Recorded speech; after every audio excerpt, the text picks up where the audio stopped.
ngithanda ukuthi nginibingelele khona la ku Backspace. Sengiphinde ngabuya ke fune indaba ke isematheni, indaba ke nje ithinta ezedisk ezenzeka khona la eMzansi. Hlala nami ngikuzele nazo. Kunezindaba ke mbukele ingena manje, indaba ke ivezwe Orlando Pirates bayiconfirmile lapha ku social media kuma page abo nakuma site abo ukuthi ke sebesayine uSipho Mbule.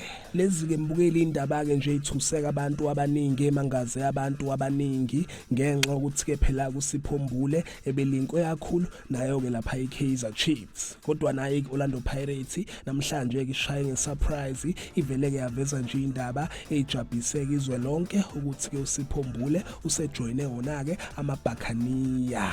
Sinjalo ke mbukele indaba ke nje lezi isematheni, indaba ke nje itrendayo yena ke uSipho Mbule uzoba ke umdlalo omusha waloko iBuccaneers. Ngivala lapha ke mbukele yizo ke lezade kuphathele zona indaba ke nje ithinto zama transfer. Ngizophinda ke futhi ngibuye nezinye, cela ukuthi ungakhohlwa ukuthi ke ulike and ke usubscribe ake ngithi ke nje danke, ngiyazi bongela.